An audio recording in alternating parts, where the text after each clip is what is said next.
merci messieurs déjà de répondre à nos questions. Donc on va faire une petite présentation pour ceux qui ne vous connaissent pas encore. Okay. Donc tout d'abord, vous, Léo Banos, 18 ans, Ouais, vous avez fait le stage de l'équipe de France U20 à Bastia du 12 au 17 janvier dernier. Vous avez disputé un match contre l'Italie le 16 janvier, une victoire 25-24. Vous êtes tous deux joueurs au Stade Montois avec l'équipe Espoir. Ouais. Vous, Matteo Lalande, 19 ans, vous avez fait le stage à Faro au Portugal du 12 au 19 janvier. Alors avant de revenir sur vos stages que vous avez fait récemment, on va un peu revenir sur vos parcours respectifs, ce que vous avez fait avant d'arriver au Stade Montois. Voilà, par quel club vous êtes passé avant d'arriver au Stade Montois? Qu'est-ce que vous avez fait avant d'arriver ici? Alors on va commencer par vous, Léo. Alors moi, j'ai joué avant, je suis arrivé à Mont-de-Marsan à Goderman. Et avant Goderman, j'étais à Parentis en Borne. Okay. J'y suis resté, j'ai joué 4 ans ou 5 ans à Parentis en Borne. Et avant tout ça, je faisais du foot. D'accord, ah oui, donc ouais. C'est de l'un à l'autre. Ouais, ça s'est fait la bascule. Ouais, j'ai un frère. Il a un an de plus que moi. Et il est parti au rugby et il m'a dit que c'était bien et du coup je l'ai suivi l'année d'après. Ça les conseils du frangin. Ouais, c'est ça. Et vous, Mathéo? Du coup, pour moi, j'ai commencé le rugby à l'âge de 5 ans à l'US Mugran. D'accord. Par la suite, je suis arrivé à Minime, c'était il y a 9 ans au Stade Montois.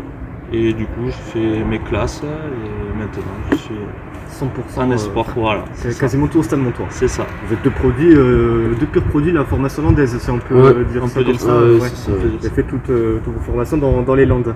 Bon, déjà, comment vous avez appris ces convocations en équipe de France? Voilà, comment ça s'est passé? Alors, pour revenir avec toi, Léo. Comment ça s'est passé? Au départ, en début de saison, là, on a fait un stage à Marcoussis pour voir comment on était. Et ensuite, ils devaient dire en décembre qui était pris en U20 développement et U20. Et nous, c'est pendant un repas de Noël là avec les espoirs qu'on m'a dit que j'étais pris. Et, du coup, j'étais content. Ah, forcément la joie. Ouais, surtout avec le repas, on était tous ensemble et tout. L'entraîneur il m'a pris à part et il me l'a dit et j'étais vraiment content. Et vous, Mathéo? Pour moi, ça a été un peu inattendu parce qu'on avait eu des entretiens en début de saison qui s'étaient bien passés. Je n'avais pas été convoqué sur le stage avec Léo. Et au repas de Noël aussi, j'ai appris que j'étais pas convoqué, mais j'étais sur liste d'attente. Et au final, la semaine juste avant de partir au stage, il y a un joueur qui n'a pas pu assister au stage, donc je me suis retrouvé à m'envoler avec l'équipe de France. Au final, il y a un coup de chance c'est ça. qui vous a souri à vous. Comment ça s'est passé un peu vos stages? Alors, il y a eu 2 stages différents à Bastia, à Faro, Portugal. C'était quoi en fait la différence entre ces deux stages? Ça, je ne sais pas qui c'est qui pourrait m'éclairer là-dessus. En gros, la différence, c'est que ceux qui étaient à Bastia, eux, ils ont joué l'Italie. Et ceux qui étaient à Faro, eux, ils sont restés un peu plus longtemps. C'était plus à Faro, c'était vraiment les U20, les U20. D'accord. Et ceux qui étaient à Bastia pour jouer, c'était plus les U20 développement. Ouais. Ok. Et comment ça s'est passé du coup le stage à Bastia? Très bien. Il y avait une bonne entente dans l'équipe et tout le monde s'entendait bien, on rigolait bien. Et le match, ça s'est super bien passé. Vous avez déjà été convoqué auparavant avec, vous avez dit le stage à Marcoussis, mais... Ah ouais, on se connaissait un peu quand même, mais pas trop. Et c'est pour ça, à Bastia, on a pu encore mieux se découvrir. Et du coup, c'était vraiment bien. Et à Faro, du coup, comment ça s'est passé? Ça s'est très bien passé, un stage avec une très bonne ambiance. Bon, ce stage a été un peu terni par des cas de Covid sur la fin du stage. Donc on a eu la chance... Dans le groupe? Oui, dans le groupe. Donc pour la chance, on a pu rester 8 jours de plus confinés là-bas. Oui. Alors est-ce que c'est vraiment réellement une chance? Ouais, je sais pas, on va dire ça une chance. Et oui, autrement, oui, ça a été un très bon stage, avec beaucoup d'intensité, une très bonne ambiance. Forcément, quand on fait ce genre de stage-là, on progresse, on apprend un peu le niveau international. Comment ça se passe? Est-ce que ça vous a servi de participer à ce genre de stage? Ah oui, complètement. Ouais. On progresse vachement, je pense. Puis le niveau de jeu et tout, c'est beaucoup plus haut, quoi. Ça va beaucoup plus vite. les impacts ils sont plus forts. Du coup, on progresse vraiment, même aux entraînements, ça se voit. Les entraîneurs ils nous demandent vraiment d'être très, très actifs. Et on a des suivis GPS et tout, et s'ils voient qu'on court pas assez et tout, ils nous refont faire un entraînement après, donc ça nous fait vachement progresser. Ça rigole pas. Ouais, non, pas du tout. Ouais. Oui, c'est comme l'a dit Léo, c'est des stages avec beaucoup d'intensité où on évolue avec les meilleurs joueurs de notre catégorie d'âge. Donc sur ces stages-là, il faut se donner et donner le meilleur de soi-même. Évidemment, ça c'est. Il n'y a pas de doute là-dessus. J'ai oublié une question sur le match, forcément face à l'Italie, que vous avez disputé. Courte victoire 25-24. Comment ça s'est passé un peu pour vous? Comment vous avez senti vos réactions sur ce match? Forcément, avant le match, un peu stressé. C'était mon premier match international, donc puis c'était une grosse équipe, c'était les U20 de l'Italie. Donc c'était encore plus stressant. Puis j'étais remplaçant moi. Et donc le match se passe, on était sur le banc du coup et on parlait un peu avec les autres remplaçants et on se mettait un peu en confiance. Et après à la mi-temps il annonce les changements et là j'y étais pas, du coup j'étais un peu vexé quoi. Et mais bon il m'a dit que je rentrais à 5 ou 10 minutes plus tard donc ça allait. Dès que je suis rentré, stressé évidemment, mais au fur et à mesure des actions après ça allait mieux et à la fin on arrive à remonter tous ensemble. On marque un essai à la 79e et 30 secondes je crois. Oui, donc vraiment à la toute fin. Non, il restait tac et on perdait encore d'un point. Et du coup il nous rengage dessus, on est dans nos 22 et on joue, ils font des fautes, du coup on va en touche, on fait des molles. Et on arrive dans leur 5 mètres et là il y a le 10 qui décide de faire un drop tout simplement et il le passe, tant mieux. Ouais, donc, et du coup ça nous permet la victoire. Vraie victoire à l'arrache.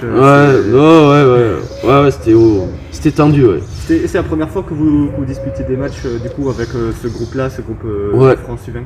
Ouais, avec ce groupe-là, ouais. On était mélangés avec les 2001 aussi. Et c'était la première fois. Ouais. Et est-ce que vous avez été sélectionné l'un ou l'autre dans des catégories plus jeunes de l'équipe de France ou vraiment l'U20 ça a marqué vos débuts avec le maillot tricolore? Pour moi non jamais, c'est la première fois. Ok, voilà, vraie première, ok. Donc forcément oui c'était un peu... oui, un petit peu d'appréhension déjà quand on arrive à Marcoussis. Après, on a déjà joué plus ou moins contre la plupart des joueurs, donc on se connaît un peu. Et après, on apprend à faire connaissance du groupe, du staff, et après ça va tout seul. Et moi, j'ai été convoqué pour l'équipe de France l'année dernière, U18. Mais à cause du Covid, on a dû tout arrêter. Donc j'ai fait aucun match, on a fait quelques entraînements. Mais sinon, il y avait tout qui a été arrêté et du coup, non. Mais c'était vraiment ma première. Vous avez pu profiter à fond du rassemblement. Ah oui, là, complètement. On va revenir donc sur Mont-de-Marsan. Alors vous avez dit que vous connaissez les joueurs, que vous jouez contre eux quasiment tous les week-ends dans le championnat espoir, c'est ça, si je dis pas de bêtises. Ouais, c'est ça. Comment ça se passe la saison pour vous? On sait que c'est particulier avec le Covid. Est-ce qu'il y a des choses qui ont changé ou non dans votre façon d'aborder les matchs, dans les entraînements? Je vous laisse commencer, Mathéo. Oui, surtout les matchs, jouer sans public. Ça fait bizarre parce que quand on joue à la maison, habituellement, on a toujours le soutien du public. Et là, c'est sûr que c'est plus compliqué, mais on arrive quand même à faire un très bon début de saison où on est allé chercher pas mal de matchs à l'extérieur et je pense qu'on a un très bon groupe qui s'entend très bien avec une très bonne ambiance et une forte cohésion. Et c'est ce qui fait que ça nous permet d'avoir fait un excellent début de saison. Vos impressions du coup comme il a dit Mathéo, les matchs sans public, ça fait beaucoup.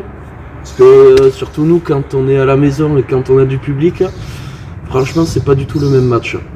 On a beaucoup plus envie et ça fait beaucoup. Après, ça se ressent vraiment le soutien du public. Ça se ressent vraiment beaucoup. Surtout ici, vous êtes beaucoup suivi la catégorie espoir. Il y a beaucoup de monde qui venait vous voir tous les week-ends. Ouais, complètement. Alors vous avez un responsable de la formation chez les Espoirs, Romain Cabane, ancien joueur professionnel qui a été champion de France avec le Castres Olympique en 2013. Qu'est-ce qu'il vous apporte au quotidien? Est-ce qu'il vous amène des petits conseils à vous sur votre façon de jouer et sur la façon de communiquer en dehors du rugby? Enfin, voilà. Qu'est-ce qu'il vous apporte au quotidien, Romain Cabane? Mais la rigueur, la technique, on est tout le temps en train d'essayer de peaufiner tous les petits détails. Bon, même si parfois ça n'exclut pas de faire un peu les imbéciles, mais avec son grand compère Romain Mareuil, ils s'entendent très bien sur ça. Non, mais après, oui, on est tout le temps en train de travailler ces petits points, les derniers réglages, et c'est ce qui fait qu'on arrive à bien réussir. Ouais, ben, Mathieu il a tout dit, hein, mais après les deux entraîneurs là, ils s'entendent vraiment bien et ça apporte vraiment de la fraîcheur au groupe. Ils ont tout le temps le sourire aux entraînements, ils ont tout le temps le sourire, ils sont tout le temps contents et ils savent quoi faire quand il faut être sérieux et un peu moins sérieux aussi. Ça met une bonne ambiance de groupe. C'est Ah oui, il y a une très bonne ambiance. Le groupe vit bien, comme on dit. Alors, donc vous avez été appelé donc en équipe de France U20, comme on l'a dit.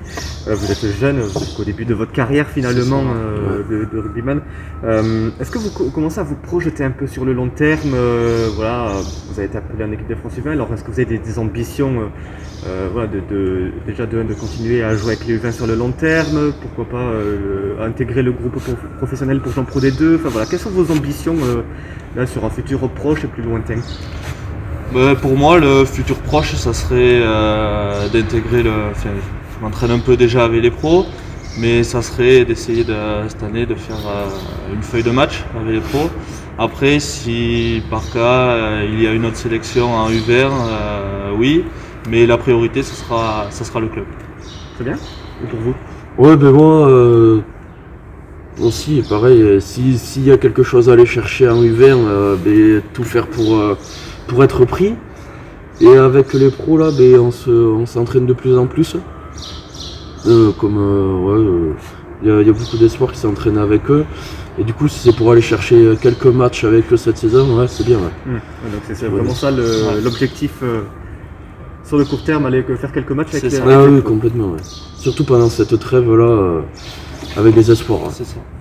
Ah oui, donc du coup là vous... Ouais, il y a 6 semaines sans match. D'accord. Qui était prévu pour le tournoi destination et qui est reporté du coup. Il n'y a pas de tournoi destination. Ça sera sûrement reporté en juillet. D'accord, très bien. Bon, mais merci messieurs d'avoir répondu à nos questions. Merci à vous. Et on vous souhaite un bon courage pour la suite de votre jeune carrière qui débute. Merci, c'est gentil.